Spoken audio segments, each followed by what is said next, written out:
ചേലക്കരയിലെ ചെക്കന്മാരൊക്കെ ഇപ്പൊ ക്ലാസ് ആട്ടാ. അതിനൂതന ഹൈടെക് സാങ്കേതിക വിദ്യകളോടെ വൻ നഗരങ്ങളെ പോലും വെല്ലുന്ന സൗകര്യങ്ങളുമായി നമ്മുടെ ചേലക്കരയിൽ naturals beauty parlour, doctors tower, near bus stand, Chelakkara.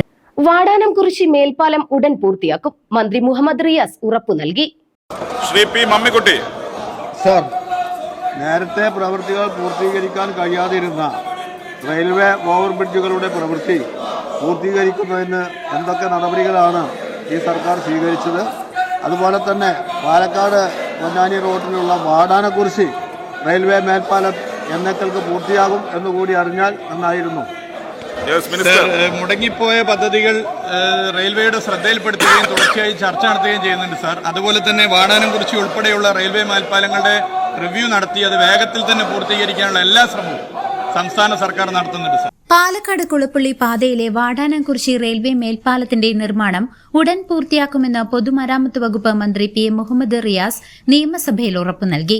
Palakkad Kulappally Pattambi റൂട്ടിലെ ഈ മേൽപ്പാലത്തിന്റെ നിർമ്മാണം പൂർത്തീകരിക്കുന്നത് സംബന്ധിച്ച് പി മമ്മിക്കുട്ടി MLA സഭയിൽ ഉന്നയിച്ച ചോദ്യത്തിന് മറുപടി നൽകുകയായിരുന്നു മന്ത്രി. വിവിധ കാരണങ്ങളാൽ പൂർത്തീകരിക്കാൻ കഴിയാതിരുന്ന റെയിൽവേ ഓവർബ്രിഡ്ജുകളുടെ നിർമ്മാണ പ്രവർത്തനങ്ങൾ പൂർത്തിയാക്കാൻ സർക്കാർ സ്വീകരിച്ച നടപടികളെക്കുറിച്ചായിരുന്നു MLAയുടെ ചോദ്യം. വാടാനംകുറിശി ഉൾപ്പെടുന്ന എല്ലാ റെയിൽവേ മേൽപ്പാലങ്ങളുടെയും നിർമ്മാണം ഉടനടി പൂർത്തിയാക്കാനുള്ള ഇടപെടലുകൾ സർക്കാർ നടത്തുമെന്ന് മന്ത്രി മറുപടി നൽകി. നിലവിൽ മേൽപ്പാലത്തിന്റെ നിർമ്മാണ പ്രവൃത്തികൾ അവസാന ഘട്ടത്തിലാണ്. ഈ വിഷയം മുഹമ്മദ് മുഹസിൻ MLAയും സഭയിൽ ഉന്നയിച്ചിരുന്നു. News desk CCV.